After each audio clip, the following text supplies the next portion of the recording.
7, 6, 5, 4, 3, 2, 1. All right, 20, all you people 40, walking in. 60, 80, 100. Wait, stay standing up. Go grab the basket, pull out $20, or unless you want to do 20 push-ups, come over here. And this, look, baby Jesus is looking down on you right now, so there will be consequences. Somebody came up and gave me $100 for 5 late passes. So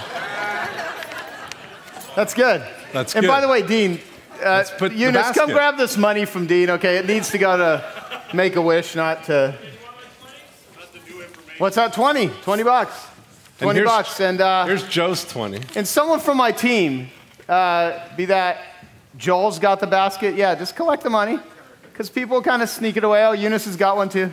Boy, this is like Joel Osteen at church with the big basket, you know? Seriously. This is it. Yeah.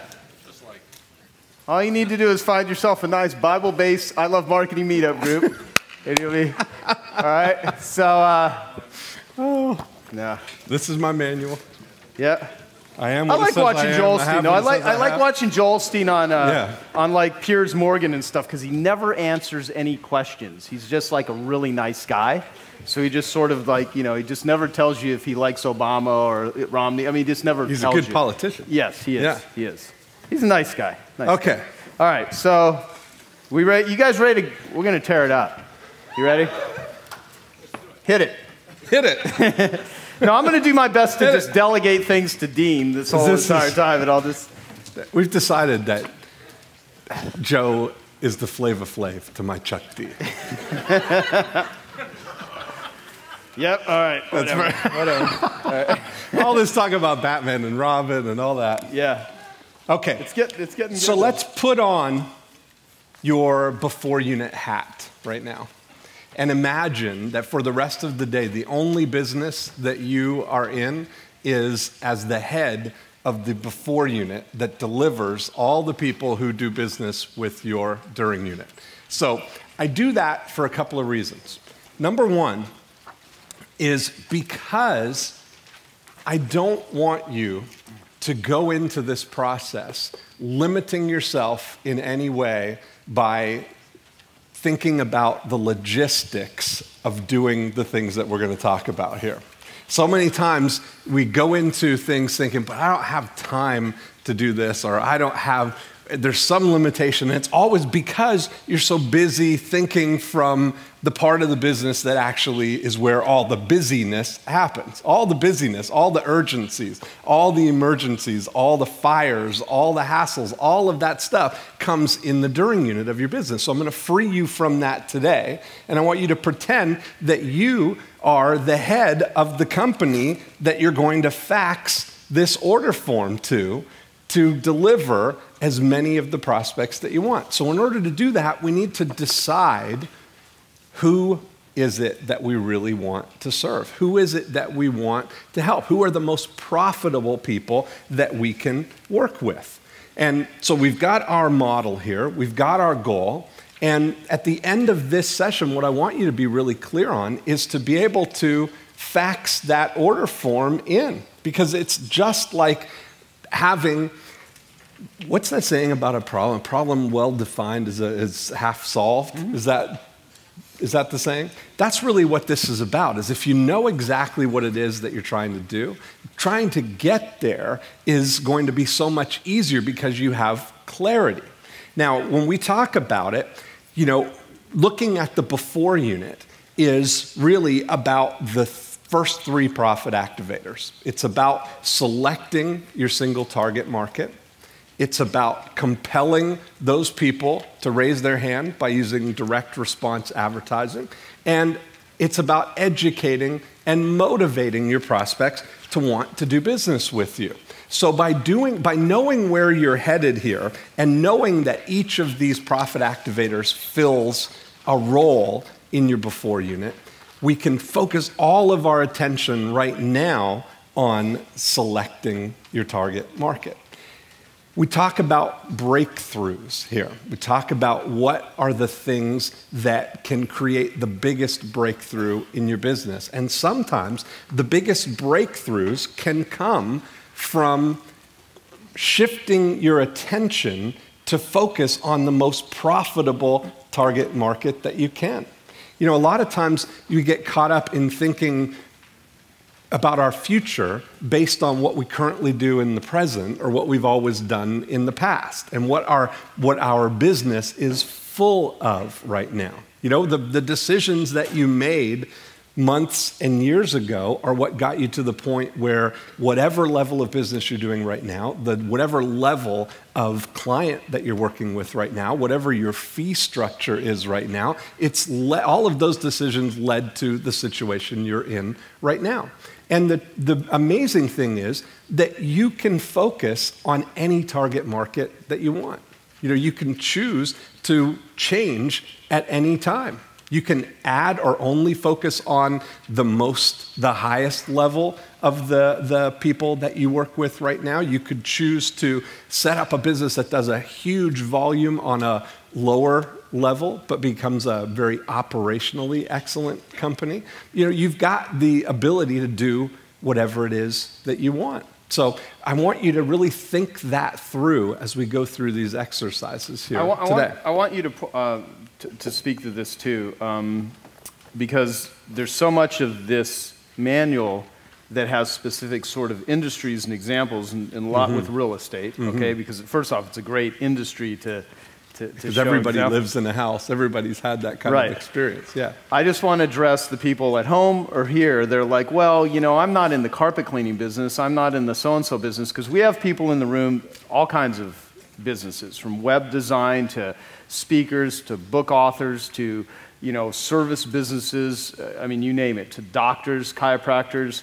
There's one fine lady here that actually teaches women how to have really awesome, incredible orgasms. Nice. Whole business on that. I mean, yeah. Come on. That business, that job's just got to suck, right? I mean, so it's like, so there's all, so all those sort of industries that they're like, well, how does this apply to me? How would you address that? Yeah. You know, I think Sean is a good stool softener, because people do need a mental enema.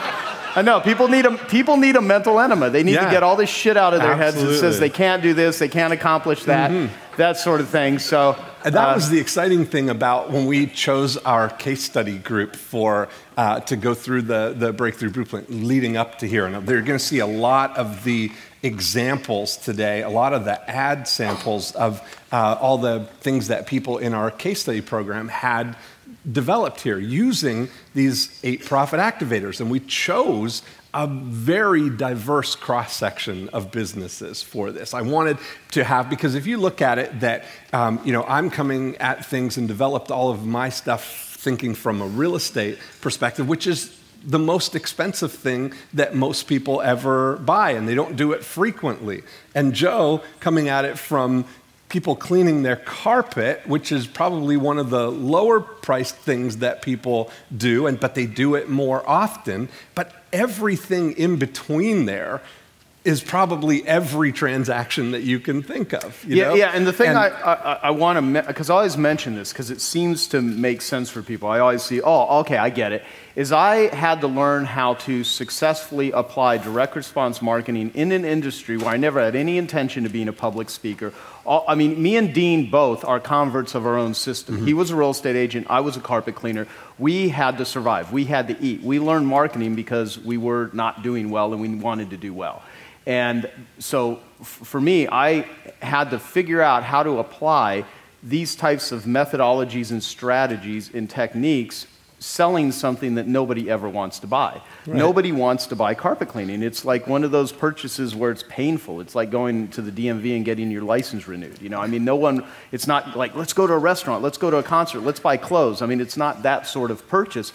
So, you know, if I could figure out how to successfully do this and have taught cleaners, I mean, literally over $2 billion that we can track has been generated from my clients using these strategies. Okay, so this works all over the world, anywhere, pretty much for any industry. I mean, it just does. Well, that's the whole thing. That's the whole concept behind why we call it breakthrough DNA, is because each of these 8 profit activators are like little DNA cells that manifest differently in every business. But they're universal. They apply to every business. You still have to select the target market. No matter what business you're in, there's an infinite number of target markets available. So yeah, and the reason I'm going to make a big point about this right now, this question, but I don't just want to limit myself to just, well, if you don't, you're going to have a shitload of complexity. You're going to have a hard time making this work. So the more you can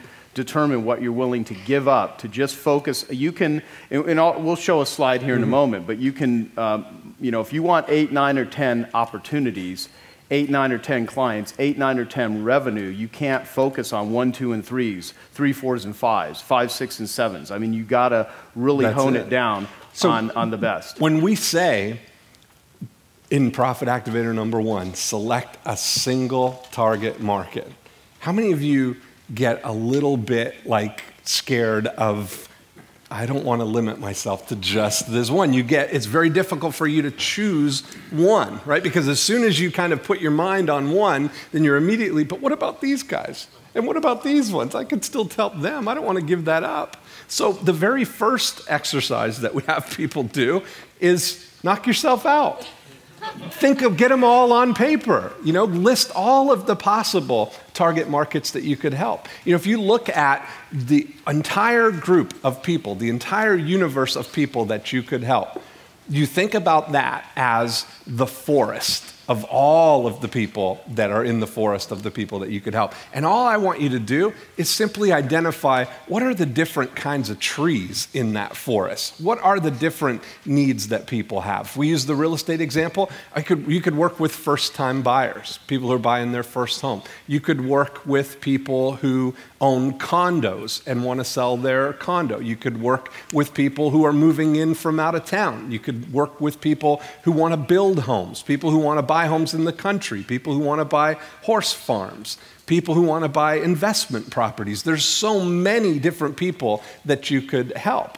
So it helps because to get your mind focused on one, what I want you to do is let's just take 2 minutes right now. Just do this quick and get the target audiences, the target markets that you could potentially help, the front burner ones, the ones that you think you want to focus on, but then the ones that come up, 3, 4, 5, and 6 right behind those. List all of those, and I'm going to show you how we can evaluate which ones are the ones to focus on. So we'll do this on page 7. So maybe we could have some target market selection music, maybe, for just 2 minutes here. Okay. Now, how many of you got at least 6 that you could identify? Okay, and that's good because do you feel better that at least you're feeling like, okay, I've at least acknowledged these target markets? And the thing is, this is not something where we're trying to limit you forever to this one target market. What we're saying is in your before unit, in order to connect all of the dots and deliver those people to your during unit, we've got to do that one target market at a time. If I'm a real estate agent and I want to attract people who want to buy horse farms, I'm going to have a different marketing approach than if I want to approach people who look to buy a condo. You're not going to run the same ad. Looking for a horse farm or a condo in the city? I mean, you see how that's the kind of thing that people want to do, though. You want to get everything out there. But when you focus your attention, when you narrow that focus, it gives you such a head start. It's like you're already down the path because you're tapping into exactly what's going on in their mind, just like we're going to talk about in Profit Activator number 2. But when we do this, now that you've got some of those target markets, just looking at them that you've identified right there, would you imagine that one of those target markets has the potential to spend more money with you or be a higher lifetime value than some of the other target markets there? Would you see that you could rank them in order that way? And when you look at it, this is the kind of analysis that you want to do. In the Breakthrough Blueprint program, I went through this comparison on page 9, where if we look at approaching either lakefront homeowners or condo owners, and our approach is that we want to get listings with these people. We know, you do the math, you kind of do this analysis here, that if I look at it and we pick 2,000 lakefront homeowners, which is how many there are in Winter Haven, Florida, if I look at that and we looked at the last 12 months, 4% turnover, which doesn't sound like a lot of turnover, but there were 80 sales in the last 12 months, and the average sale price was $340,000. So our listing commission on a $340,000 sale is $10,000 just for the listing half of the commission, and then the buyer half goes to the selling agent. So the listing total yield from that market of 2,000 people is 80 homes times $10,000. The potential value of that group of 2,000 people in the last 12 months, probably going forward in the next 12 months, was $800,000 from that group of 2,000 people. Now, if you think, well, what if we want to go for a higher turnover? That's not a very high turnover rate. So we look at condos. And if we pick 2,000 condos in Winter Haven, which we did, sold in the last 12 months, there were 160 sold in the last 12 months. Twice the turnover rate, 8% turnover rate on condos. But the average sale price is $40,000. And the average commission on that is $1,200. So the listing total yield from 2,000 condos, from that group of 2,000 condos, is $192,000. So you've got $800,000 from one target audience, and you've got $192,000 from the others. And guess what? It costs the same amount of money to send postcards to the 2,000 lakefront homeowners as it does to send to the 2,000 condo owners. So you see where this is going? That when you look at this, it would be so much more valuable to focus on the most valuable target market. And you know, Joe's got a couple of really great analogies about target markets. I do? It'd probably be a good time for you to share them right now. Now that the slide, and I kind of cued it right over to you. Yeah, because this is my slide, is what you're saying. It is your slide right there. Where's my kaleidoscope? Hopefully, There's a kaleidoscope around here somewhere. I'm going to put this thing in the back. And at some point during the conference, I want you guys to look through this because you can either look through a telescope and be really clear on what it is you're honing in on, or go to the next slide. You can look through a kaleidoscope. And when you look through a kaleidoscope, it's really pretty. You see a ton of stuff. But what the hell are you looking at? I mean, like, what is this? You can't see through it. You see so much opportunity, you can't even see through it. It's not clear. It's pretty, but it's not clear. And so the thing is a lot of people treat what they do for a living because, you know, they're nice people. They want to help everybody. They want to have a lot of nice clients. And I always love the Bill Bacharach thing. This guy wrote this book years ago called Value-Based Selling for Financial Advisors. And he broke clients up into 5 different categories. He said, and so, you know, it could be 80-20, it could be 5-95, whatever. But if you just, for sake of this example, you think of everyone that you do business with as 20%, you know, 20% will be great clients. They pay you money, they love what you do, they refer you to other people. First group, great clients. The second group is sometimes worth helping, okay? Sometimes they become great clients. The third, fun but hopeless. Nice people, but, you know, they don't spend any money. But they're nice, though. They're not jerks. The fourth group is uses you for information, and the fifth is doesn't trust anybody. So basically, about 80% of almost everyone you're doing business with, you know, 60%, there's really no money in. 40%, maybe, but really 20%. Now, what does that, if you take that same thinking to selecting a single target market, you want to go to where the money is. There's one thing about follow your passion. I mean, that's great, but seriously, I mean, if your passion has no money in it, you need to get a new passion or you're going to be broke, okay? So basically, you know, the Willie Sutton, is that his name? The bank robber, the famous bank robber? You know, Willie Sutton, you know, asked, you've all heard this, you know, why do you rob banks? And he said, well, that's where the money is. And so, you know, you want to follow the money trail. So you want to identify a single target market. When you're first starting out, you want monogamy. You really do, okay, till you get grounded. Then you can be as promiscuous as you want. You can go to 1 million different target markets as you want. But in the beginning, it will help you if you go through this whole thing really thinking about not what do I add. Because when you leave here, you're going to have a big to-do list, but your better list is your not to-do list. Mm-hmm. And the best thing we can do for you to not have confusion and overwhelm, because all of you have incredibly busy lives. We live in such a technically connected world today, and Ned Hollowell is going to do a great job explaining the entrepreneurial mind. We love opportunities. You got to where you're at because you said yes. You said yes to a lot of stuff. But here's the area where you really need to say no and hone in. Look through the telescope, not the kaleidoscope, so you can focus in on what are really, you know, the gold opportunities. And like the analogy you're making here with real estate, I mean, you know, it's going to take so much more time and effort to get less money on the right side with the condos than the left side. But most people would vouch to do the right side because they don't think about it. The business you're in, whatever business you're in, write this on the page somewhere, because there's parts of you, not always, but there's parts of you I want you to think like a mercenary. Your job is to go and get checks. Your number one job as an entrepreneur is to go and get checks, get money.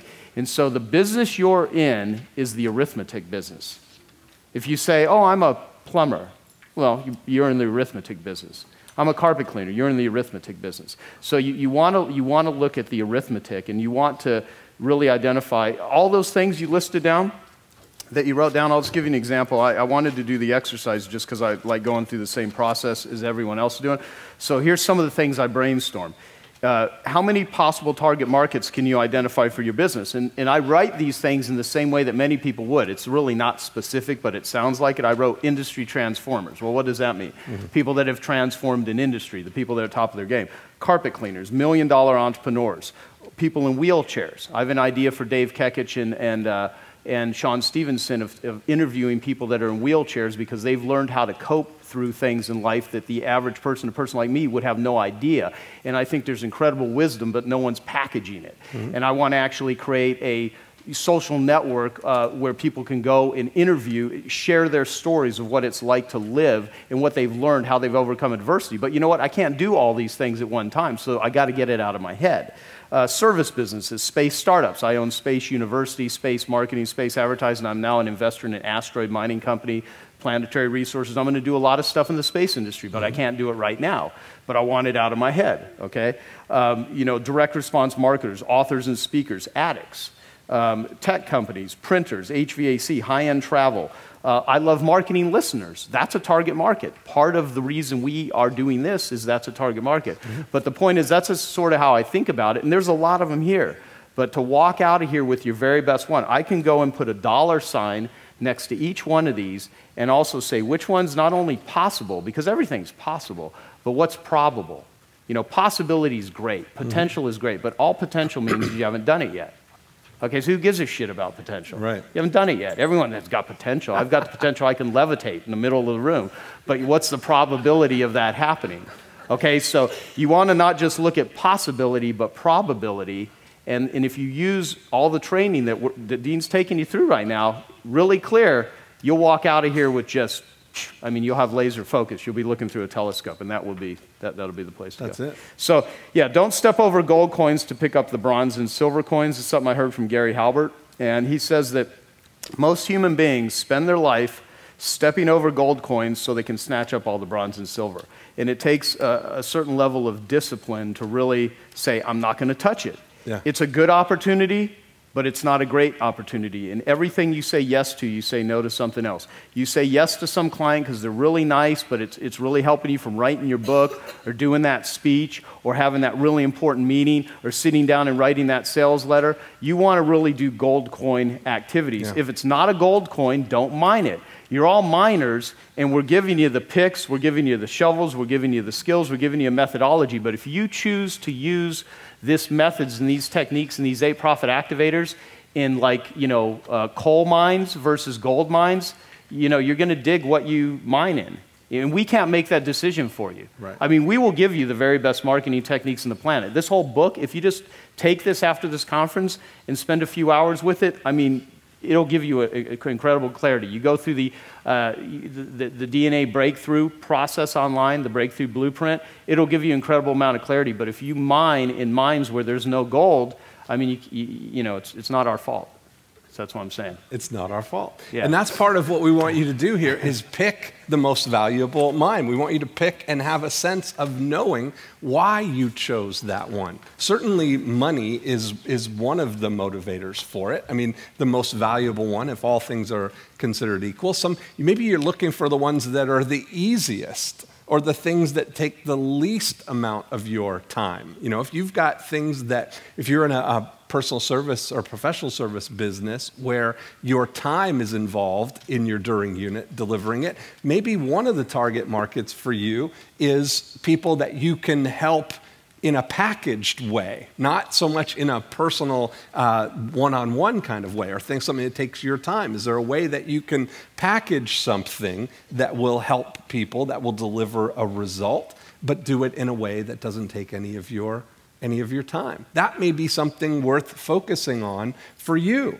When we look at narrowing your focus there, you know, it's sometimes you start out with a very broad idea. If I take our real estate example, you know, as a realtor, when we're going through this, Julie Matthews licensed in the state of Florida, so she could literally help anybody anywhere in Florida who wants to buy property. That's kind of the approach that most people take when selecting a target market. They want to take their arms like this and claim as wide an area as they can, claim as much as they possibly can, thinking, well, even if I just get a little bit of that big, huge pile of stuff, that's going to be enough. But what you really want to do is kind of narrow that down. So if we narrow down, you know, good would be Polk County. That's where we live, right in the middle of the state there. That's getting narrower, but it's still pretty broad. If we narrow it down to Winter Haven, that's getting narrower, but the very best is narrowing it down to a very specific target market, lakefront homeowners in Winter Haven. That's something that we can dominate. That's something that there's 2,000 people there. We can focus all of our attention on that. And that's not the only target market that we choose to work with, but it's certainly a really focused effort. And we look at it as an ROI on that particular division of the before unit. You know, you look at it as an individual brand, kind of like Procter & Gamble. They've got, you know, they're a huge company, but they've got lots of different brands, 23 individual brands that do more than $1 billion in sales. And they're all separate from each other. So I want you to think about these as divisions. How many people have watched the 50-minute Focus Finder video that we did? Okay. And when we talk about the idea of focusing on projects as going, you know, you've got a choice of going, let's say you've got 3 projects, you can go A, B, C, work on them a little bit at a time each and keep advancing them. Hold on. This is so important. I want you to write that on a flip chart because it really is. This is one of those elegant ideas that if you get this, it just really helps you with, let's put it right there. Yeah, we'll just put it right there. Let me get you a big fat marker. We need a big here. Juicy marker. And by the way, if you ever speak publicly, you find things out, like someone will grab a red marker, but people can't read red, but you always pick black. Always pick black. Always pick black. Or blue, dark blue. There you go. Yeah. So the general idea is if you've got 3 target markets that you want to approach, you've got an approach of working on them like this, ABC, ABC, ABC, a little bit of time, and it takes you all the way to here to get the first one installed. If it takes 3 units of time to complete one of these projects, you got a little bit on A, a little bit on A, and by the time you get here, you've got your first one that's actually working. But if you take that same amount of time and you focus all of your attention on project A first, look how much sooner you get to the money on that, right? You get that one going and profitable, and it's like, you know, creating an oil well that's continually running. It's going and going, and then you move on and you create the next one rather than trying to do all of them at the same time. Because as Ned will say, the mind of the entrepreneur is always new stuff. And if you're working on A, B, and C, and by the time it gets time to go back around and work on A, guess what's in your mind now? D, exactly. So you're constantly adding new stuff and nothing's getting done. So what I want you to... Hold on, let me show one more thing too. You remember the Gary Halbert Pitney Bowes example? Yes. Okay, so Gary Halbert, who I learned marketing from, he used to, literally, before he became this great copywriter, used to work at Pitney Bowes many, many years ago. I mean, Gary passed away a few years ago, selling postage meters. And so, I mean, literally going out doing, sales face-to-face, going and meeting with businesses, and they would have territories in where he actually, I don't know if it was Ohio or where he did, probably Ohio. And so, say they, for instance, they would break up, territories into, 5, okay? So 1, 2, 3, 4, let's say 5. Okay, so there'd be 5 salespeople that were selling in territories, and they would have zip codes, streets, various areas where their, area of where they could sell was. And so every time they would add a new salesperson, they would break up a territory or shrink everyone else's territory. And he said he saw this happen over a period of time. They would keep, because they were growing. Pitney Bowes was growing. And they would bring in these salespeople and they would say, okay, this one salesperson, we're going to shrink your territory by a third or in half or whatever. And he's like, all the salespeople would get all pissed off because they felt like someone was taking away opportunity for them. You're meaning, and he said what happened every time they would shrink the territory, what do you think happened? The sales went up. Every salesperson made more money because they had to drive less. They had to hone in and go deeper. They couldn't go shallow. When you have lots of things going on, you treat it all very shallow, in a very shallow way. When you can only focus on one thing, you go very deep with it. And if you want to make money out of an oil well, sometimes you have to go deep with it. You got to pick the right well, but you also have to hone in on it. And so this is about shrinking your options, not about adding things to your to-do list. This first, if you don't get this part, all the other things we're going to share with you the rest of the week, it's not going to be as valuable. So get really clear on this, and that's what I want to say. I think that's, having that awareness too of knowing what do you have available. What are your resources that you have available? How much time do you have available? What are the experience that you have? What are the things that are going to be the constraints into how fast or how much you could grow or how much you can take on at one point? If you look at taking Winter Haven, for example, we're starting, there are 2,080-something Winter Haven lakefront homeowners. That's all there are. Everybody whose home is right on a lake. We got lots of lakes in Winter Haven. And that market, those are the most expensive homes in Winter Haven. Those are the ones that are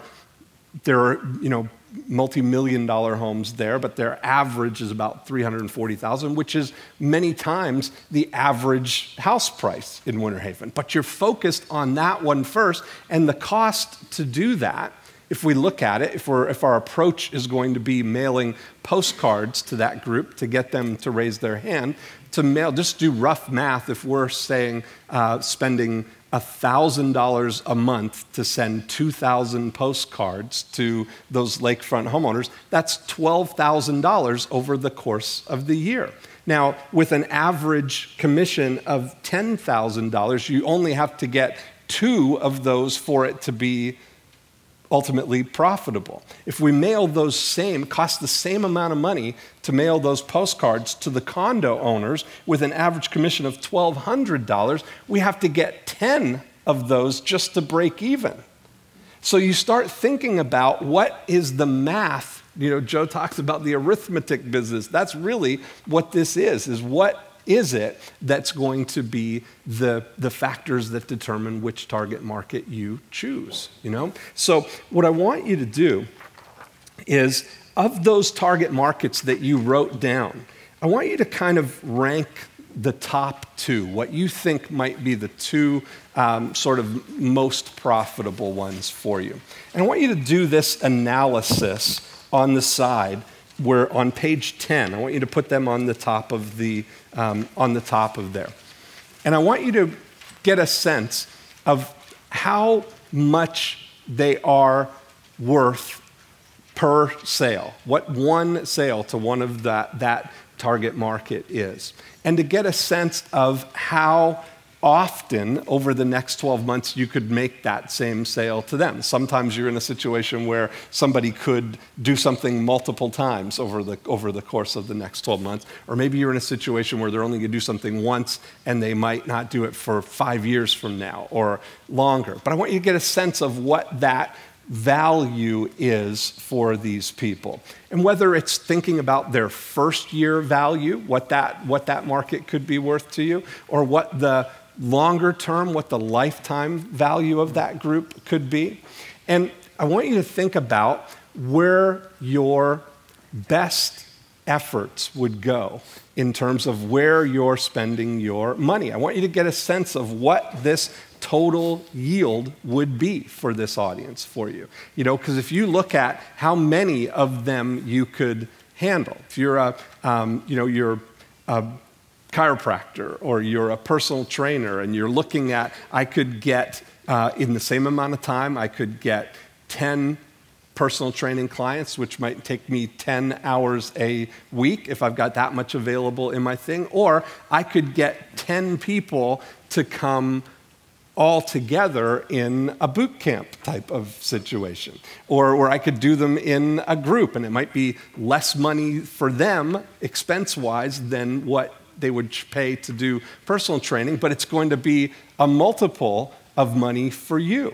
You know, so start thinking about just how you would evaluate those two markets to get a sense of which one would have the most economic value for you. And we're going to focus just for this morning on the most valuable one. So I'm going to give you 3 minutes to do that kind of analysis for your target audiences there to find out, just get a sense of what that could be worth for you. And you know, one of my favorite Kekich quotes is that an hour of effective, precise, disciplined, integrated thinking can be worth a month of hard work. Yes. And so 3 minutes of proper thinking can actually change your entire life.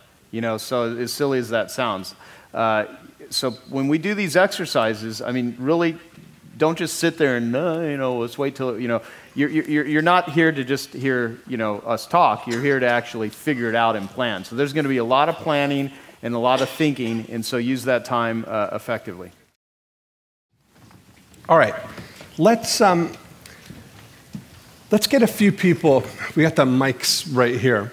And let's get a few people, let's kind of talk through this process of how you went through kind of evaluating your target markets, or if you have any blocks or questions about that.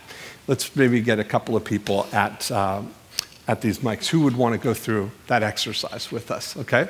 We'll get you right up here, and we'll get somebody at the second mic behind there. Go right here to the mic right in the middle there, so we can keep everything on the Is he properly positioned for the camera? Because we had to remove the puppet. I'm really sad to see the puppet of me go. I'm going to use him. All right. Okay.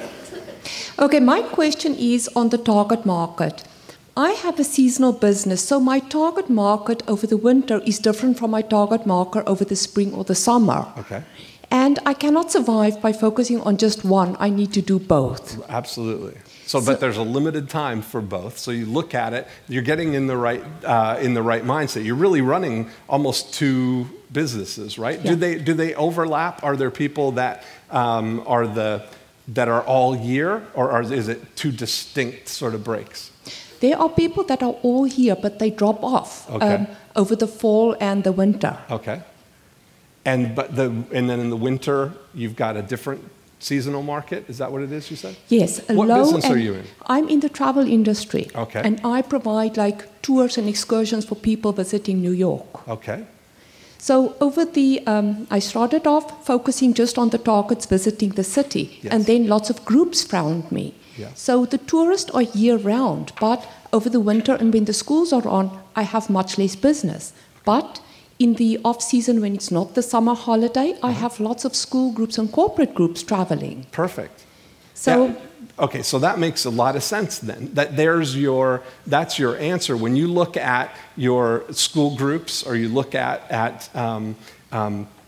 corporate groups or whatever you said, those would be two separate things because you're going to approach them differently. But when you look at it, what's your most valuable target market? Is it the school groups or what is it? The casual tourists. The casual tourists, okay. So when you look at that, then are there specific places that those targets, that target audience stays, or are there certain things that they're doing? Are there certain ways that you could reach them? Because when you're starting to think about the target audiences, you want to kind of think, well, where are they? How can I reach them? How can I identify them? Yeah, I'm already reaching them, but they're like a high volume, one-time business. So the thing I'm always grappling with is how do I sell to them after they've done business with me? Okay. Because for many people, it's like once in a lifetime visit to New York. Right. And those are good questions for your after unit, is what do you do for that? But I'm more concerned right now about how could you keep your schedule full of people who are coming on those tours. How many people do you do on a tour? Over a month, I have like 1,000 people that come through my business. Right. And certain days, like yesterday, it was rainy. I have low, but on Monday, I had a huge show up of people, almost 100. Okay. Oh, wow. So do you, how many people in a group, do they come as one? Like 30 to 35. People just sign up from my website. Yes. And then they show up and I show up. Okay. So you do these tours every day, and you've got a full tour is 30 people. And sometimes you have tour guides who do individual ones. So what is your constraint? What would be full for you? When we looked at the math of how many people could you accommodate? That limit for me doesn't exist because as I see people book, I just add on another tour guide and I split up the group, so I just go in a volume. Okay, so you've got enough that you got enough tour guides that you could. What's the most number of people that you've ever had in one day? 200. 200. So what if 2,000 showed up? Would you freak out?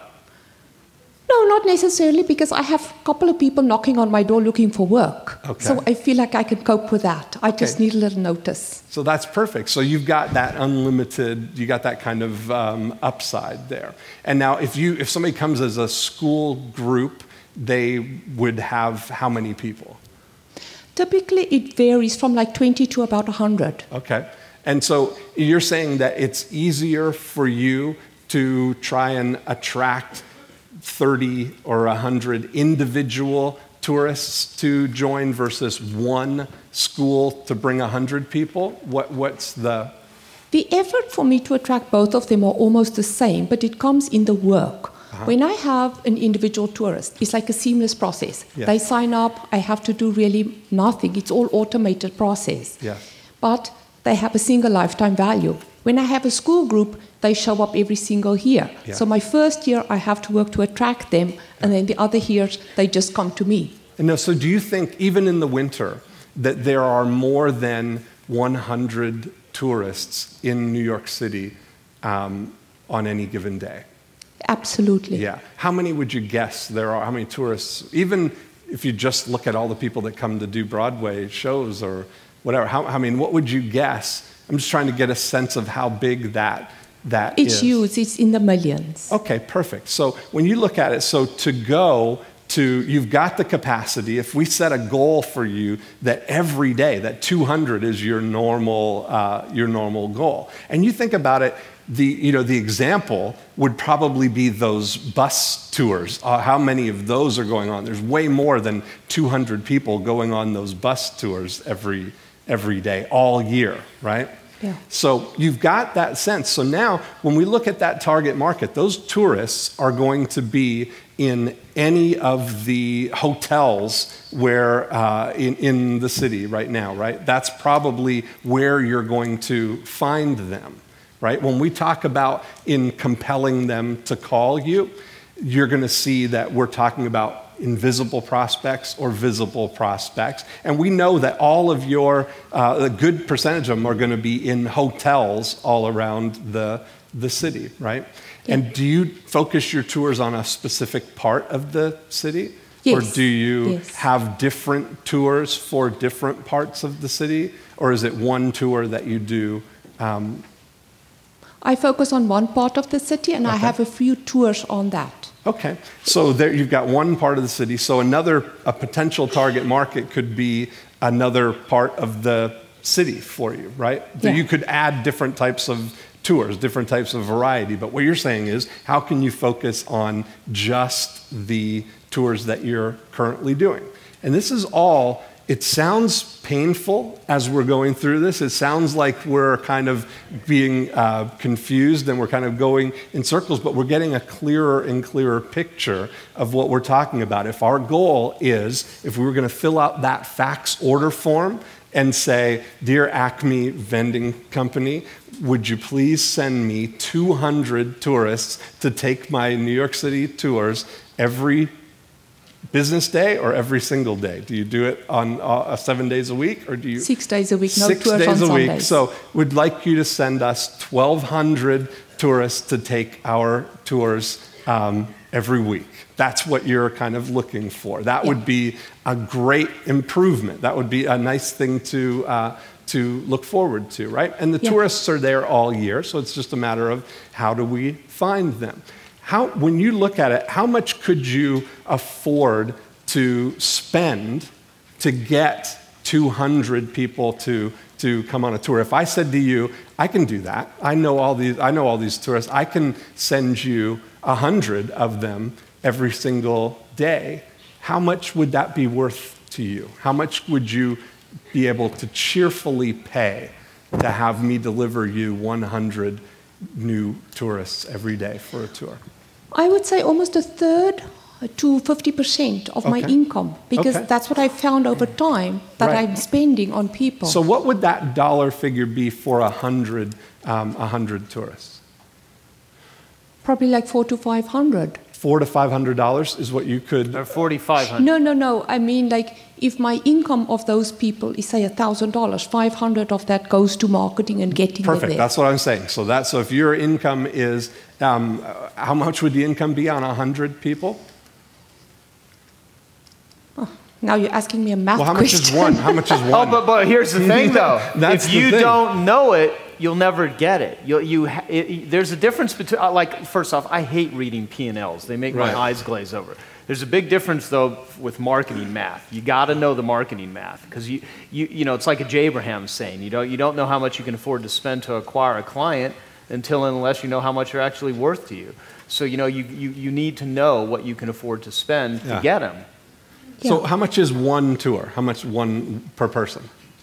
$25. So $25. So if we did 100 of them, that would be $2,500 is what the gross revenue would be from that bundle of 100 people, right? And you're saying that you could spend 50% of that, so you could spend $1,250 if I would just deliver those people to you, right? That would be, you'd cheerfully do that? I think so. Okay, perfect. And so now we're able to focus all of our attention now on how can we get 100 people to take our tourist tour, not school groups, not corporate groups. How can we get 100 tourists a day to take this tour? Now we're getting somewhere. And our budget for doing that is $1,200, $1,250. I've got $1,250 to spend. Now, do you ever spend $1,250 in one day on marketing? No, but throughout the month I do. Okay, so throughout the month. But here's the thing, is that you would cheerfully do it if I would bring them to you, right?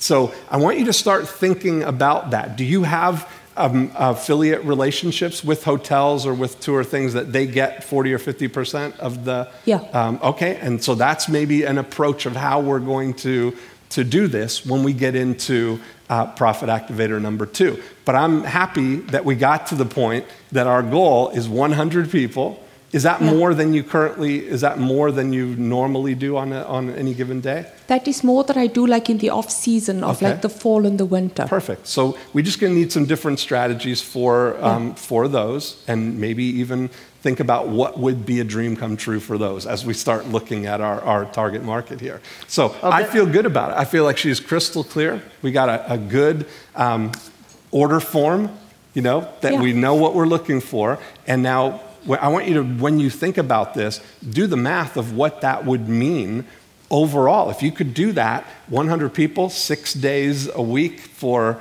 40 weeks a year, or however many weeks that you actually do it, think what is that total amount there? I want you to get excited about that and see how high is high. What's the potential of that business? Yeah, and how many of you, with that example, see applicability in your own companies? Okay. How many of you didn't see any comparison to what you do with what she was asking? No one? Okay, so how many of you don't know what the hell's going on? Here's the thing too. Like we're all fishing all the time, and we're trying to become better fishermen, fisherwomen, I guess, to be politically correct, fishermen. As we go through the day, like after lunch, we're going to have a really badass copywriter come up, and he's going to talk about stuff, is to become a better fisher, to get those people, it's the bait. How are you going to bait the hook? They're all out there. The fish are out there. There's plenty of money. It's just a matter of going and getting it. And so part of this is not only being clear on what your target market is, but becoming a unique packager. So, for instance, the way my brain would think about if I was in your situation, in order to incentivize me to get this right, get your sales campaign right, so you're bringing in the amount of people that your capacity can handle, is I always think, and see, this is where some people miss the point of what I'm about to say, because they'll be like, well, you're actually adding another business to it. Well, not right now. Right. This is a future thing, but there's other people around the world that do what you do, right? Yeah.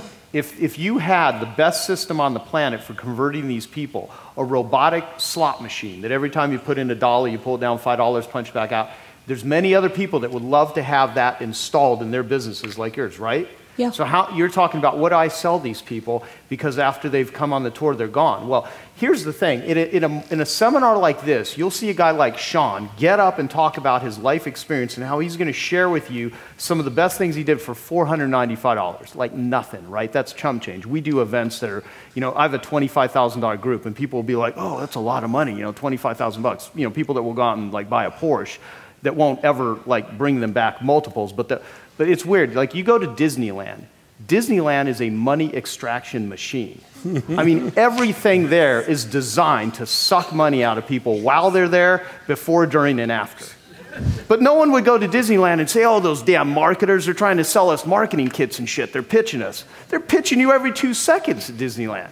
Like everything you go into, but they're designing a unique experience. So you have to be a unique packager. When the people are there, how could your tour be so awesome that they're wanting to scratch their itch more because it was so cool? And if you've developed that system, you can then take that prototype and you can sell it to people all over the world. The way that I've sold tens of millions of dollars of processes to carpet and upholstery cleaners is I first figured out how to get my carpet cleaning business right, my clients right, selecting target markets right, which is basically a money thing. And then once I had that system, that was phase 1. That was Joe Polish 1.0. And then 2.0 became packaging up that wisdom and selling it to other people just like me. And you have that opportunity here, and everyone here has that opportunity. And sometimes there's far more money in that, but you got to first get the first one right. Does that make sense? Yeah. But there's a ton of money.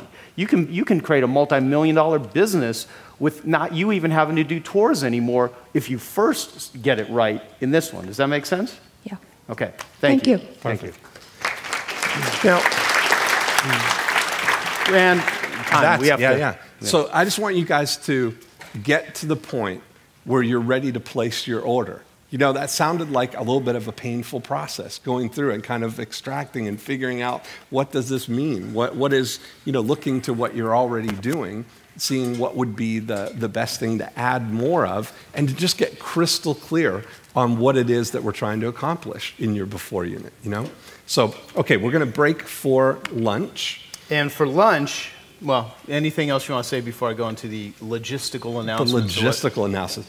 Do these exercises over lunch here. Look at Profit Activator number 1. If you've got some time to think this through, talk about it with the people that you're having lunch with. Have lunch with somebody you don't know. Find out. Sometimes it's easier for you to see their target audience than it is for them. But talk about it. Have these kind of discussions at lunch. And when you come back, we're going to be completely then set to start fulfilling those orders. Let me make a couple announcements while everyone gets settled. Okay, just remember this. Tomorrow, how many professional cleaners do we have in the room? Okay? All right, here's the deal. At tomorrow morning at 8 a.m., there is an optional session just for people that are in that business with Joel Cohen in the Kiva Ballroom. It's right before the main session starts at 8 a.m., and it's for carpet cleaners and restorers only. And he's got this really cool turnkey system that we've developed, and it's new ways of getting business done for you. There's going to be training on the free room offer and how to maximize your profits using a proven methodology online that you will love. So that's in the Kiva room. If you want to talk to Joel at any point in time, he will be in the back. All right, let's see. So that's all I'll mention for now. All right, what we're going to do now is you're going to hear a 10-minute talk from a really awesome guy. Do you remember the slogan, have you driven a Ford lately? He created that, okay? And he got paid hundreds of thousands of dollars in royalties on it, and he partied it away. And he, Paul Hoffman, I love the guy. He's a dear friend of mine, and for the life of me, the name of his damn company, I know he created Success Songs, and he's just an awesome dude, but I cannot remember the official name of your company, so it's irrelevant. So just... Okay, good. So just come up here, introduce who you are real quickly, do your 10-minute talk, and hopefully you guys will be bedazzled because Paul is awesome. Thank you. Paul Hoffman. Everybody, can you hear me? So welcome back from lunch. Was it a great lunch? Yes. Okay, so Paul Hoffman, my company's called the Success Creation Institute. I'm going to talk to you today about the 9 disciplines of a marketing mindset. You've heard about mindset quite a bit this morning. You'll hear about it quite a bit for the rest of the conference. It all starts with mindset. You're having some great information. The truth of the matter is you're going to either use it or you're not. Okay? That's really what's going to happen. Either you're going to go home and apply what you learn or you're not. Okay, so I really would love you to pay attention. I'm going to talk fast. Pay attention like my dogs pay attention. Okay? That's Buddy and Ruby. They're pretty attentive, okay? They're in doggy heaven now, but I'd like you to pay attention like that. So here's the story. Marketing is the ability to shift someone from a curious mindset into a buyer's mindset. The marketing mindset is your ability to change your internal conversation about your ability to convert curious people into buying, raving fans. See, it's going to be up to you to make it happen through your message, through your energy, and through what you do. Okay? You want fans to be like this, really wanting to listen to what you say. Okay? The only limitations that you believe in, ladies and gentlemen, are the ones that you make up. Okay, you heard Sean talk this morning about limitations and stuff. The truth of the matter is you can do any freaking thing you want to do. Okay? You can't sit there and tell yourself you can't do it, because if you do, you won't do it. Don't be afraid to make mistakes. Mistakes are your best opportunities to learn and grow. Okay, there's 9 disciplines of a marketing mindset. The first one is momentum. You got to create momentum, okay? And your momentum comes from the energy that you're in. So if you're in a shitty energy, excuse my language, then you're not going to have any kind of an empowering momentum. So it's going to start with what momentum that you're coming from. And then what's going to happen is it's going to be about where you place your attention. Because where you place your attention is what grows in your life. So be very mindful about where your attention is. You then have to respond. You have to respond to what shows up in your life. So you send a message out. You're creating an opportunity with somebody. You're going to get feedback. Feedback is just information. Feedback's not designed to take you out of the game. Feedback's supposed to just be information. So how are you going to respond to that information? So you can now continue to cultivate your message in the most powerful way. It's about knowledge. You got to continue to learn. You're here at this conference. You're going to spend 4 days here. You're going to learn an amazing bunch of stuff. Are you going to go home and apply it? You're going to learn how to look in ways that you might not be used to. When you start to see things that are showing up in your life, learn from everything. Because life is a learning experience. So apply your knowledge. Then you got to practice espionage. This is one of my favorites. I teach this thing called the espionage of the mind. But espionage really just means you got to know what your competition's doing. Okay? I write songs. I'm in the meditation world. I speak. I teach people about a mindset of success. So do a lot of other people. Okay, how am I different? Well, I got to know what they're doing. And once I know what they're doing, then I know how to shift what I'm doing. So I become fresh and new and exciting, and I'm creating my own little niche. I've become called success songs. I write songs that inspire people to take action in their life. They're songs. They're really good. You're going to get them today, okay? But what happens is I've now created a technology to put behind my songs, which is from my meditation technology. I'm about repurposing, ladies and gentlemen. And don't forget that word. And I'm going to take that technology, put it behind my songs. So now you can be able to listen to songs that have brain entrainment in it. So the message that I deliver gets deeper. Think of ways. I know my competition's not doing that because I've researched it. You want to be transparent in your message. People know when you're full of shit. Okay? They know when you're full of shit when you write something. They know when you're full of shit when you're in front of them. And the truth of the matter is, you know when you're full of shit. So be transparent. Here's a great little cartoon. 2 dogs. I had my own blog for a while, but I decided to go back to just pointless, incessant barking. Okay, how many of you are doing pointless, incessant barking? I'm guilty of it. Okay? I'm learning. I continue to learn, and I'm around some amazing people. I'm in Joe's 25K group, and I got to tell you, if anybody in this room, I told him I was going to plug it, if anybody in this room wants to look into that, it's one of the best investments you'll ever make. And some of you are already working with Joe as well, and some of 25K members are here. But the thing is that it's not about, there's so much information out there now that, how are you going to break through? How are you going to cut through the crap, the noise that's going out there? And you're not going to be doing it if you're going to be doing the same thing that everybody else is doing.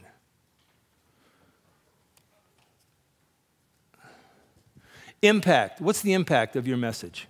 How do you impact people? How are you changing lives with what you do? It's not about the dollar. My philosophy is when you change lives, the money will come. You got to be out there. You guys are stewards of information, products, whatever it might be, who are set on changing the way people think and do business. And so what is your impact? Because when I change somebody's life, I'm hoping that they'll change somebody's life. And so what's your impact? How new are you as you're doing things? How fresh are you? How many new ideas are you coming up with? Or are you selling the same old, same old, same old, same old? And then, the last part of the 9 disciplines is giving. How do you give back? Not only how do you give back from a place of contribution, but how do you give back to your customers? How do you give back to the people who buy from you, who've spent their money, who've given you their trust? how do you show them appreciation? Because if you don't show them appreciation, they're going to walk. So you got to build that into your message. You got to build that into how you do business. So it's momentum. It's attention. It's responding. It's knowledge. It's espionage, which is my favorite one. Espionage. It's transparency. It's the impact that you can create. It's being new. And it's giving, ladies and gentlemen. And if you can practice all those disciplines and distinctions, you will come up with some great information and ways to market that information so that you change the curious mind into the buying mind. And they become raving fans for you. You must hit the right audience. Okay, a lot of us sometimes, I do it still sometimes, I'm shooting arrows all over the freaking place. Sometimes they hit and sometimes they don't. I'm a firm believer of coming up with great ideas all the time and throwing them against the wall and see what sticks, but I'm really logical and smart about what I think will stick. So what's your target? Who's your market? Who's your JV, your perfect JV partner? You know, you got to think about these things and really then begin to cultivate that. This is Boots and Peekaboo. Now, Peekaboo is the black cat. He is really looking out for his brother right there. You can see that, okay? That's what you want to do for your clients, ladies and gentlemen, your customers. You want to look out for them. You want to be their best friend. You want to make them part of your family. I still get a kick out of watching that. That's just amazing, man. Anyway, you can see I'm into animals. I love animals. Okay, you want to make it easy on yourself, guys. You want to engage. You want to be authentic. You want to have a simple message. Who wants to read complicated stuff? Do you? And you want to be you, because everybody else is taken.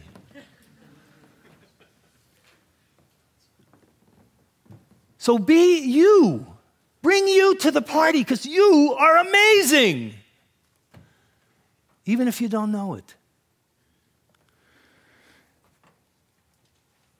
Life is what you make it, period. Now here's 4 questions I'm going to give you. I have 4 questions for you. This would be my gift, but I have 4 questions for you when you're doing anything. What do you want? Why do you want it? What would your life look like if you didn't get it? And what would your life look like if you did?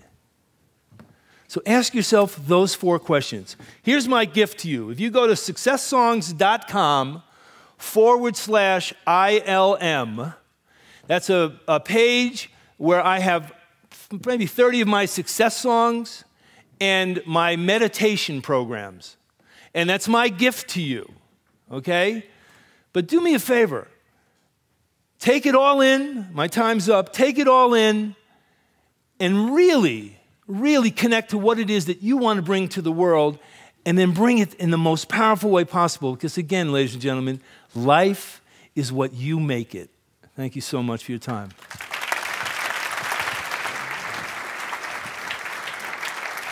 Perfect.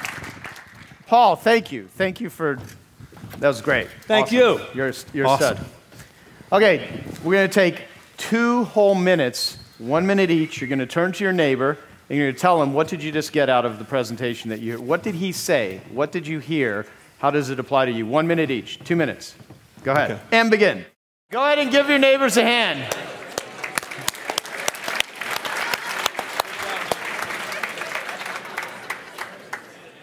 And those of you who've never been here before, because there's quite a few new people, the whole give your neighbors a hand trick is just to get everyone to shut the hell up. And it's a pattern interrupt. So if you ever do seminars or groups and you're trying to do crowd control, you know, give your neighbors a hand, you know, that sort of shit, all right? So, and I learned that from Dan Sullivan, actually. He's very bright. And so, but it's also good too. It's once in a while it's good to acknowledge people, but I'm more concerned about just lording power over everyone than acknowledging them. But I'm kidding, of course. So Dean, there we go. We're going to go to Profit Activator number 2. Perfect. Are you ready for number 2? All right. So on page 13. Lucky page 13 starts Profit Activator number 2, which is use direct response to compel your prospect to call you, visit you, reach out to you. And does anyone not know what direct response marketing is? I don't. You don't? Okay. Who said that? Where you at? Raise your hand. Okay, thank you. Thank you. Because there's probably people here that would not say that right now. Okay, direct response is really a way of communicating, and it's not about getting your name out there, it's getting your name out there and getting a response back. So what is typically done by most companies, because it doesn't require skill, it appeals to their egos, and ad agencies love to talk about it because it's much easier to sell to someone's ego than it is to get them not thinking about themselves and thinking about the client. So image or institutional advertising is like typically the type of marketing that's taught in colleges and universities, at least when I went to college. And by the way, I got no college degree. I failed owning and operating a small business at Chandler Gilbert Community College. That's my education. And I got a C- in principles of marketing. So I mean, remember Rodney Dangerfield, that movie Back to School? They're like, what are you majoring in? He's like, fucking up. That's what I'm majoring in. That's perfect. So that's pretty much sort of my college career. But they teach a lot of brand building. And, I just did an interview with the guy that we're going to put it up as an episode of I Love Marketing, Jeff Madoff, who does virtually almost all of the Victoria's Secret commercials. And it's all about brand building because this guy's been in that world, and it's really interesting to hear his perspective. And you know what? Make a note of that. I want to show the first 2 minutes of it because the guys in the room will love it. It's like all Victoria's Secret models. You'll dig it. All right. So, but basically, it's applause.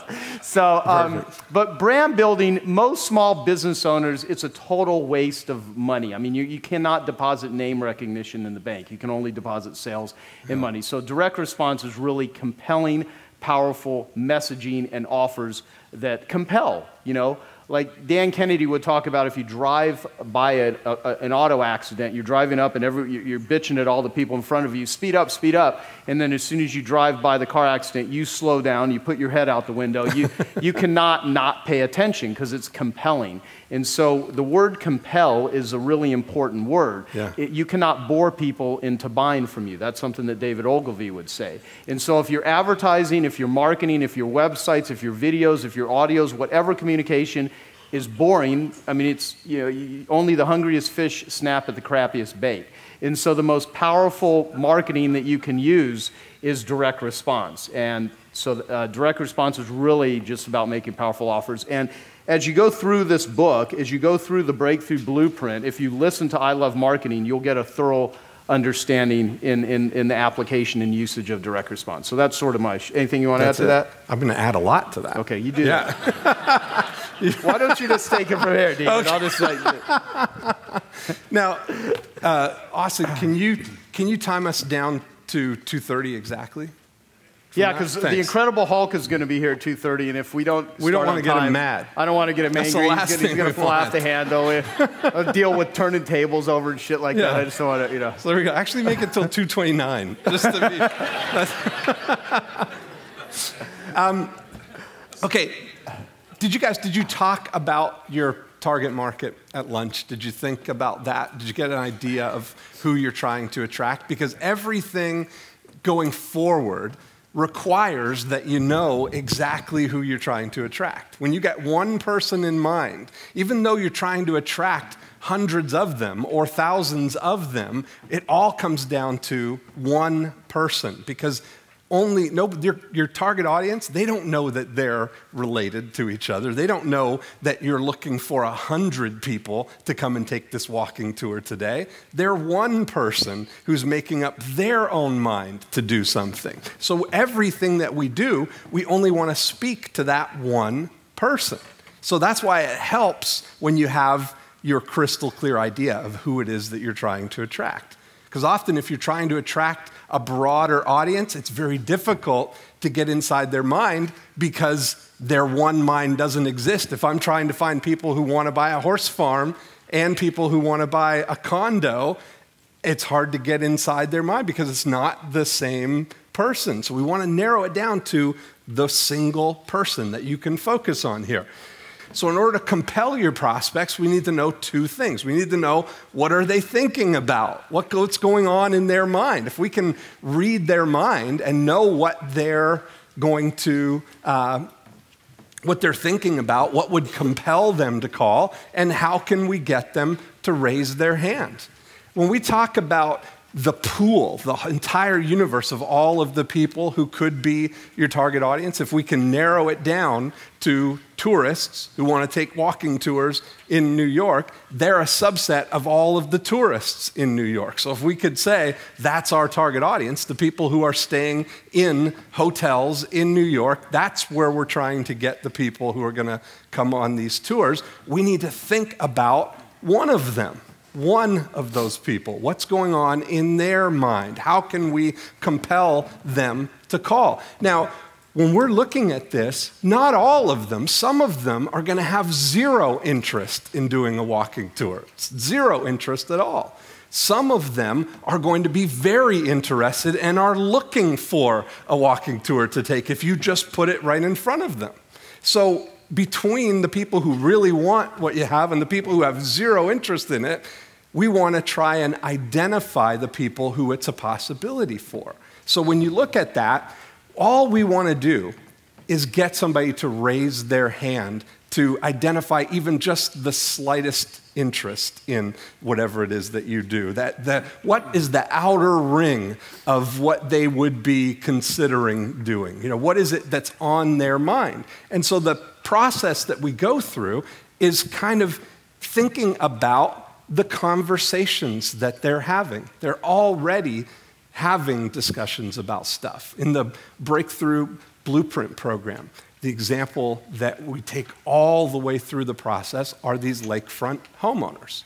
When we talk about them, our industry as realtors and as carpet cleaners, as any type of business, the number one thing on most of those business owners' minds is to get their name out there, that they think they've got to promote their business and tell people all about who they are and what they do. But the reality is, the best thing that you can do is put your self-interest aside and just focus on what their interest is and offer them just the first step of getting that interest solved or getting that Can I say something to that too? Because see, that's why there's such an incredible advantage to get and understand this, because the vast majority of people will not put their self-interest to the side. Right. They're always, you know, there's always those things. What's people's favorite radio station? WIIFN, you know, Yes. what's in it for me? And it's funny and it's corny in a lot of ways. However, it's true though, because most people are always thinking about themselves. And so when you look at competitors, when you look at people out there, when they're trying to develop marketing or advertising, they're always thinking about themselves. It's very hard for people to remove themselves and think no one's like Dan Sullivan says, people would prefer to go the rest of their life without meeting you. You know, they're not out there hoping you don't show up.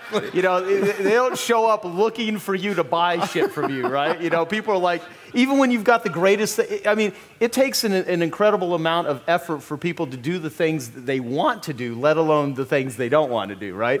And so it's really about crawling into your prospect's mind. You know, Dean Graziosi, how many of you know Dean, the infomercial dude?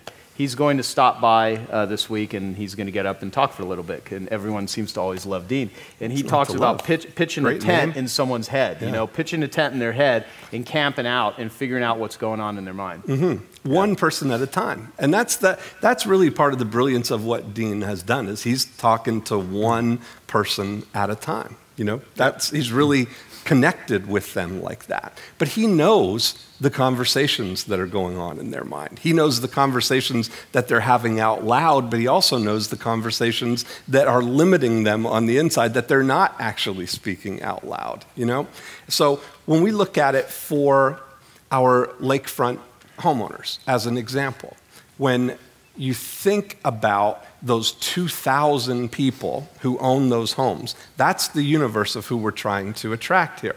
But not all of them are going to sell their house this year. So we're looking for the 80 people who are going to sell their house. That's who we're trying to speak to. Now, probably 40 of the 80 people who are going to sell their house this year don't even know that they're going to sell their house right this moment. They don't know yet. They might not even know for 6 months from now.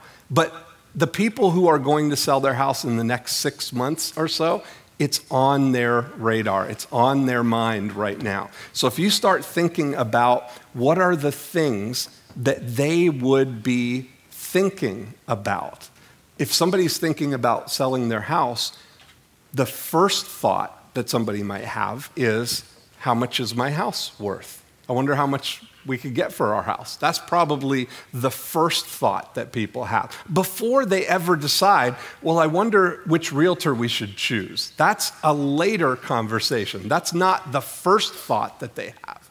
So for you, for your target audience, there's always an initial thought. What kind of gets them on the path moving towards you before they ever decide which brand they're going to choose or which service they're going to choose or which service provider they're going to choose? What just is going through their mind right now? And if you can find the one that is probably the most compelling, if we think about that, if somebody's thinking about selling their house, how much is my house worth? That's the first thought that somebody would have. That's kind of the outer rings of this. So if you can get to a point where you can understand which of the conversations that they're having in their mind are the one that would compel them the most, and there's a distinction between compelling somebody being compelled to do something, and somebody being convinced to do something. See, it doesn't take any effort to get in front of somebody who's compelled to do something to steer them in that direction. You guys have probably heard our episode of I Love Marketing where we talked about the concept of cheese and whiskers. If your mouse is your target audience, a mouse is compelled to seek cheese. You don't have to convince a mouse to try some cheese. If there's cheese in the room, the mouse is going to find it. The cheese and is, that's the the mouse same is hardwired for the cheese. It really is, because that's their prime directive. Get cheese, avoid cats. And so if you can, I mean, really, that's the bottom line of it, right? And all of our prospects are the same way. Our objective is to get cheese, the good stuff, the stuff we want, the stuff we're compelled on our own volition to do, and avoid cats, the stuff that we don't want, the getting ripped off or losing money or making a mistake or all of that stuff, or being sold something before we're ready, or people trying to convince us of stuff. We're all moving under our own power towards the stuff that we're compelled to do. So if you can understand what are the things that are compelling your prospects right now in relation to whatever it is that you do, and you can get in front of them. It's like getting into the jet stream, It's like you're getting up there and it's automatically like a moving current that's already going. They're already moving in that direction, and you just need to get in front of that and channel it. So when we look at our lakefront homeowners, instead of sending out postcards to people that say, thinking of selling your house, call Dean and start packing. I'm starting to get my name out there. Dean Jackson sells more homes than anybody. That's getting my name out there, thinking that I'm going to get top of mind awareness, and then when it's time for them to sell, that they're going to call me. But what I really want to do is I want to identify those 80 people out of the 2,000 as quickly as I can. So I'm going to put my self-interest aside, and I'm going to send them a postcard that simply offers them the free July 2012 report on Winter Haven lakefront house prices. Because if I have a lakefront house and I'm wondering what's my house worth, well, what's it worth in today's market? The free July 2012 report on Winter Haven lakefront house prices sounds like exactly the information that I need to answer the question that I have. So even if you're thinking and you know that you want them to list their house with you, you know that that's ultimately what you want, you're willing to sacrifice initially the whiskers, the commercial intent of this, by putting aside my self-interest and just focusing on what they want. All they want to know right now is how much is my house worth. So I can get that in front of them. And this works in so many different ways. We've had people going in the Breakthrough Blueprint program, in our case study program. We've had people who are, where's Philip Bell? Phil, there he is. Phil is a yacht broker. So he's doing the same thing, offering the free July 2012 report on motor yacht prices, which is compelling to people who have a motor yacht to see how much their yacht is worth. We've got, where's Adrian? Is Adrian in the room here? There he is, Adrian Bannister. They do mainframe outsourcing for Fortune 1000 companies, big project things. And they are doing, and some of the examples of these are actually in your workbook. Let me show you a couple of these. Because it's telling, you know, to know what you're focused on here and just giving people valuable information. So I put all kinds of these case studies from the ad clinic on here. But let's see, starting on page 22, there's all kinds of these ideas here. Free Q4 2012 idea guide to increase market share and revenues for manufacturers. Now, let me say something. As you're flipping through these are all templates. They're all formulaic. And so whatever business you're in, you can take these templates and you can actually understand the method to the madness. And you said something really important about commercial intent. Putting your commercial intent to the side. That's the whiskers.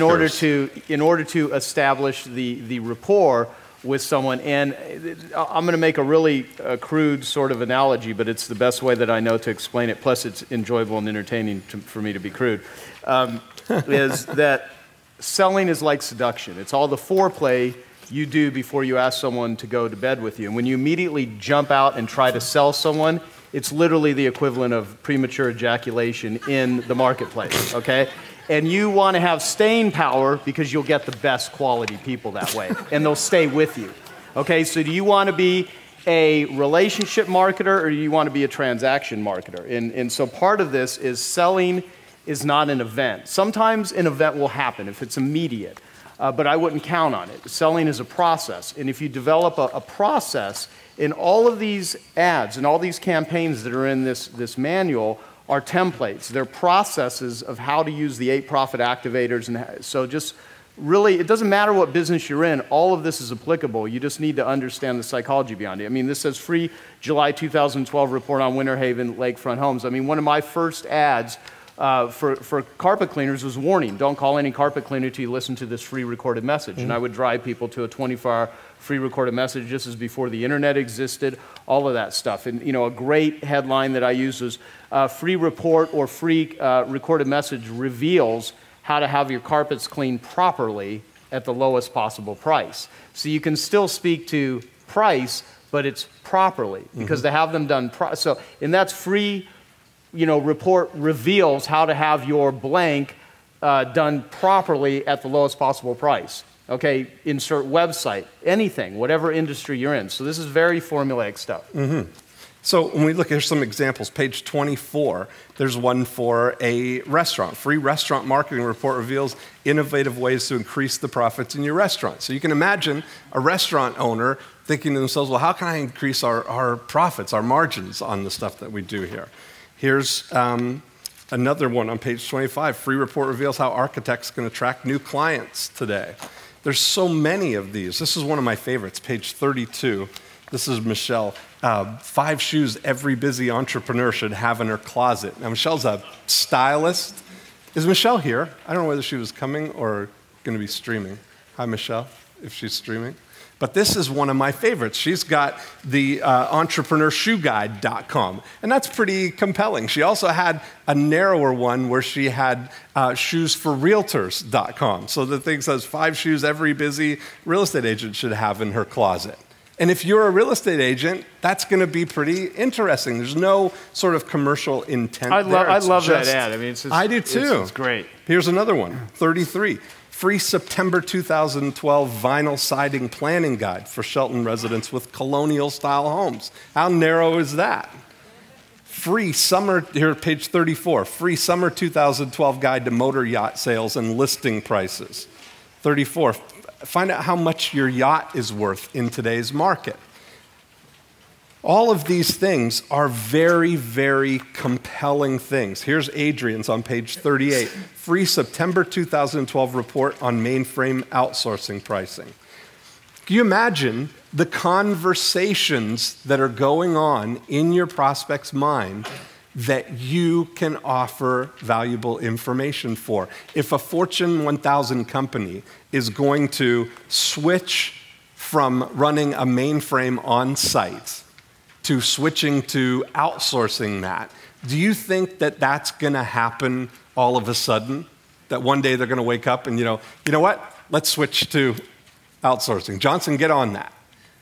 I mean, it's not going to happen that quickly. What's likely to happen, and we had a conversation, and there's audios of me doing laser coaching sessions with all of these people in the case study program that you have access to in the Breakthrough Blueprint program. So the conversation that Adrian and I had that led to this being the offer is, how does it happen that somebody decides to switch to outsourcing, to outsourcing their mainframe? Now, do you want to give the the mic? conversation is, no, I'll just talk about it quickly, and you can listen to the audio. But you imagine that happens in a boardroom, that they've had a meeting, and one of the things on the agenda is that the main person, the senior level guy who's in charge of the mainframe, is going to be retiring, and they need to think about the transition, and one of the options is, let's switch to outsourcing. So somebody gets assigned the task of heading the committee for exploring the possibility of switching to outsourcing. And they're going to say, Terwilliger, get on that and report to us by the next meeting. So what is that guy going to be looking for? He needs to know, well, how much does it cost to outsource our mainframe? And all of a sudden, they get this offer, free September 2012 report on mainframe outsourcing pricing. That's the entry into the process. That's the thing that's going to start the process, maybe several quarters from now, of them actually making the transition. But if all you need to do is get them to raise their hand, identify the people among all of the prospects that you have who are actually interested in it, now you can educate and motivate them in Profit Activator number 3. But the big mistake that I see people making is trying to do too much in Profit Activator number 2. They're trying to start convincing people. They're trying to start getting people down that path and favoring you.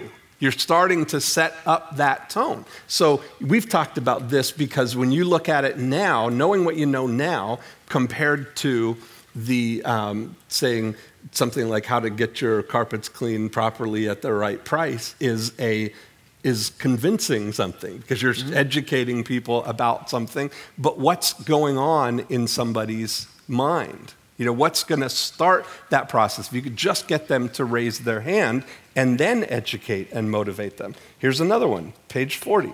Free August 2012 guide to the latest, most effective diets and weight loss methods for pre and post menopause. Now, Stephen's been doing this in the UK, and they're getting great results with this because people are compelled to raise their hands. All we want to do, these guys from Canada here, free 2012 idea guide to getting new dental patients. There's all kinds of ideas here, but they all start with understanding the conversations, understanding what is the easiest piece of information that you can offer to somebody without trying to convince them to do anything yet. Just get them to raise their hand and say that they're interested in something, So what I really want to do is I want to give you a little bit of time to think that process through in your situation. To start thinking to yourself. Let's turn to page 15 here. Is to just start thinking about that person that you have identified as your single target market. Start thinking to yourself, what would be the earliest thing, the earliest thoughts, the earliest conversation, the initial pieces of information that they would be looking for? And that's part of the thing, is that they're actually looking for this stuff. This is in their mind. It's something that they're seeking the answer to. That's what's magnetizing, is that self-interest. There's already the momentum that they've already got this interest in this. It's already on their mind that they want this. So what are those conversations for you, for your prospects? And think about as many of them as you possibly can. When I was going through the lakefront home seller example, they might be thinking of all of the thoughts that they might be thinking, I better get our house ready because I'm being transferred and I'm going to need to be there in the fall.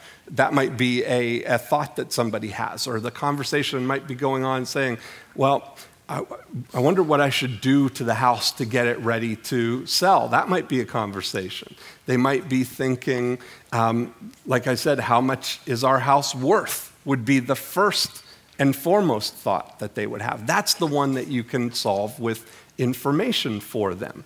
We did an example. My friend Jim Morton in the back there does all of the postcard mailings and everything that we do. One of the divisions of their company, they did birthday prospecting, birthday postcards around restaurants, around spas. And this is really one of the incidents that kind of led to the real crystallization of this more cheese, less whiskers thought, because they had a list of 3,200 restaurant owners and sent a beautiful HTML email which created a pretty good argument for mailing postcards around your restaurant. Had stats from the National Restaurant Association, had real credibility things about their business, that they do lots of postcards. They've been in business for 18 years, 15 years, I forget exactly how long, but a long time. They've been doing all of this. Sent that out to those 3,200 people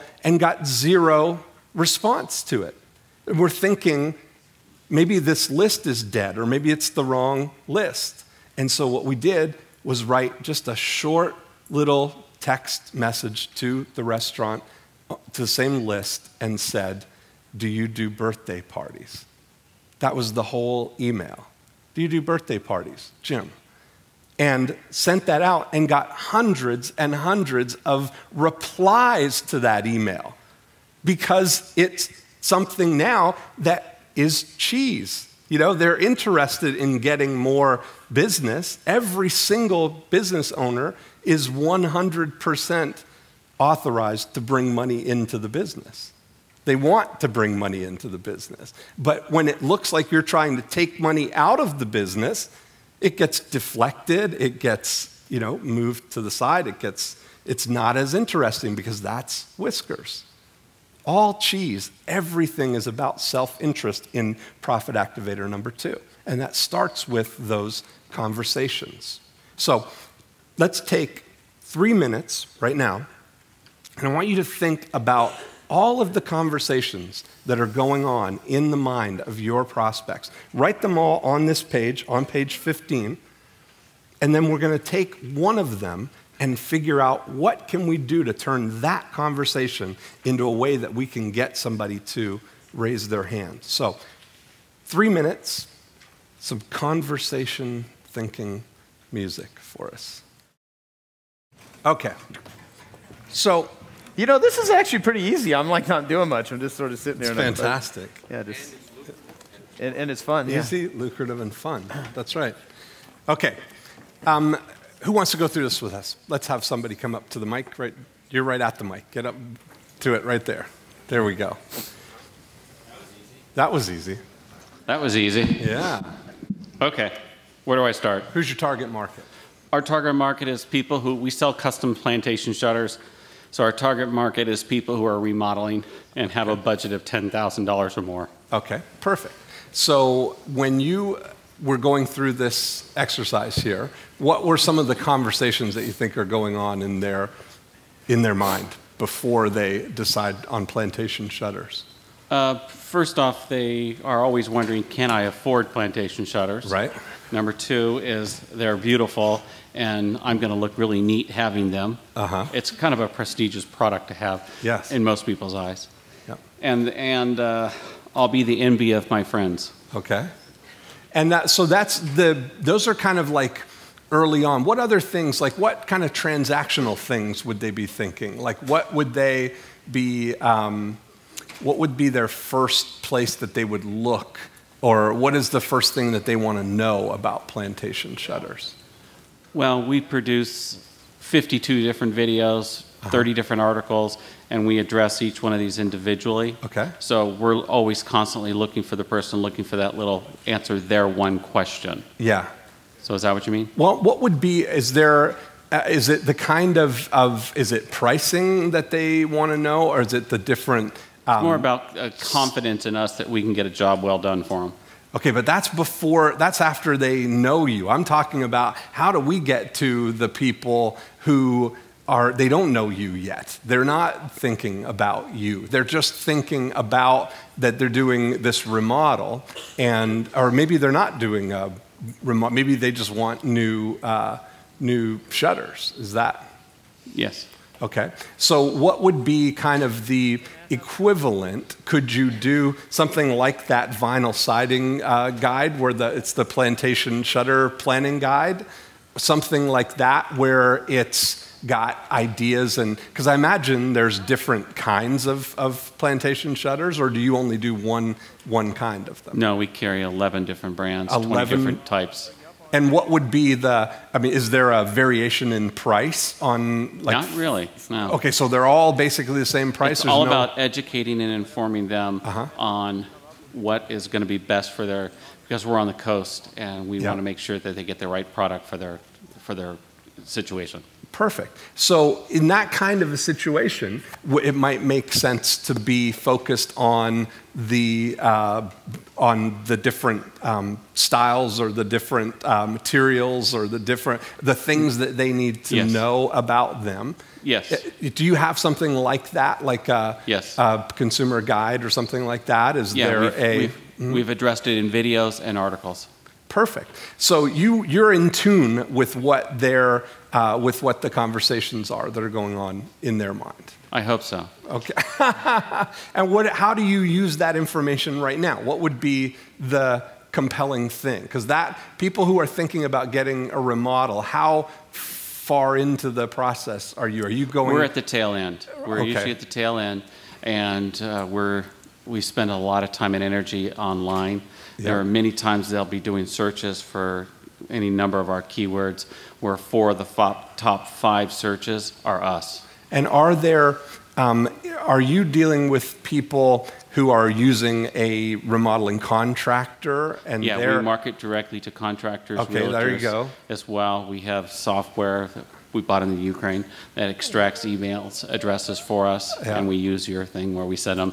Are you still looking for shutters to real estate agents? Oh, perfect. For your client? Yeah. And that, there's the thing when you start thinking about it, and we're going to talk about that in the next Profit Activator, of just reactivating the people who've inquired about something that you have right now. But what's your most compelling thing right now then that gets people to raise their hand? It's more about the referrals that they get a referral from their realtor.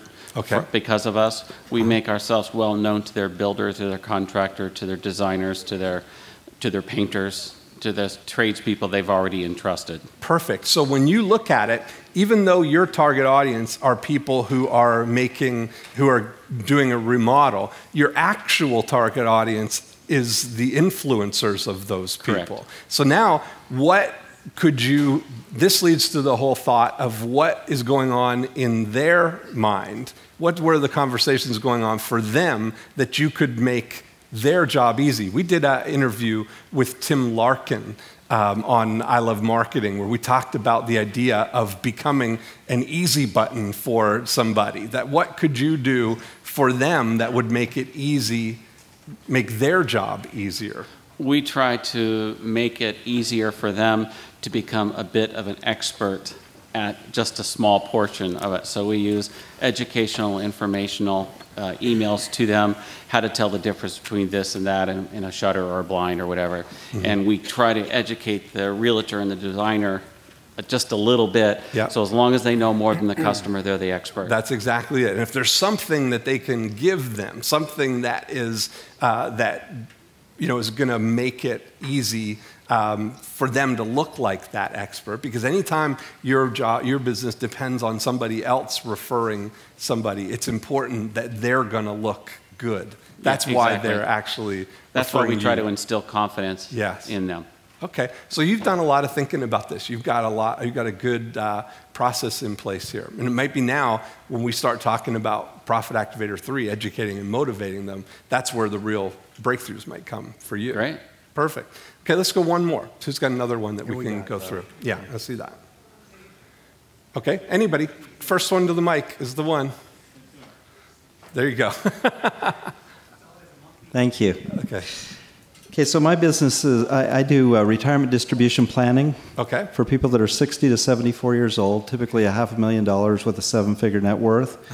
People that want a paycheck for life, and beyond that, maybe a playcheck for life. Okay. So I'm looking for what is the cheese? Perfect. So what do you think is the conversation that's going on in their mind? What is I think the conversation I have is, when will I retire, and what will that look like? Mm-hmm. And beyond that, will I have enough money to retire and maintain our present or our dreamed of retirement? Yeah. You just said it right there. Sometimes the questions are the answer. Okay. One of the most successful things we've done in the mortgage business is we've got the conversation going on in people's minds about refinancing is, well, how do I know when it makes sense to refinance? That's how we articulated what the question is. So we created a report called How to Know When It Makes Sense to Refinance. Okay. And you put that up right on the web page, or right on, talk about it. They advertise on Dave Ramsey's radio show nationwide, and the whole offer is, a lot of people are wondering, when it makes sense to actually refinance. We put together a free report called How to Know When It Makes Sense to Refinance. You can get that for free at our website. And they go to the website and they download the report. Now you're engaged in a dialogue with somebody who's got the question, how do I know when it makes sense to refinance? No, if you're saying that equivalent for your prospects would be, how do I know when I have enough money to retire? Or how to know when you have enough money to retire? Or so maybe you offer some type of a retirement analysis? That could be, but a retirement not.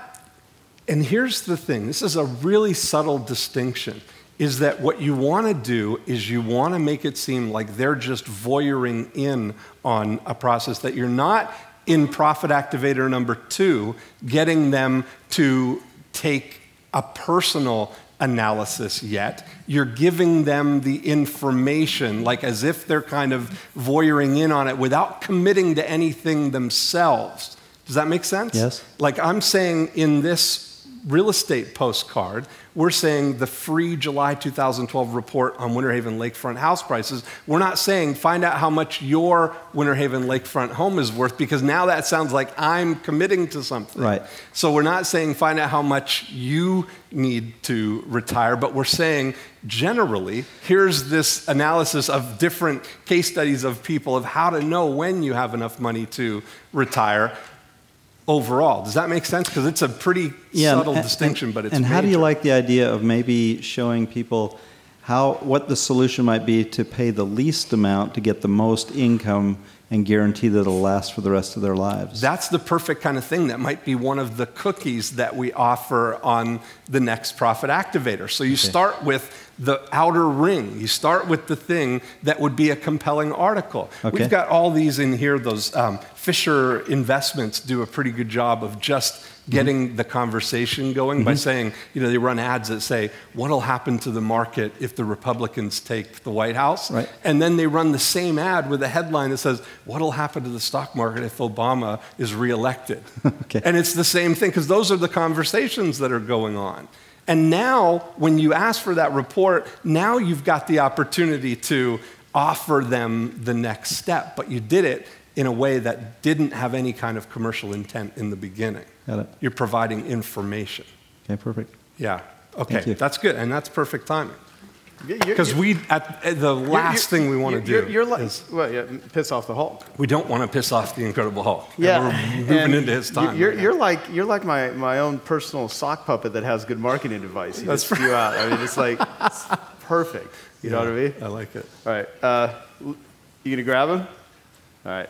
Okay. So don't grab him. Just ask him. Yeah, we're gonna have to move the. We're gonna have to. So tell your neighbor what you learned as a result of these two Q&A things that went back and forth. We're going to take 2 minutes to do that while we set the stage, okay?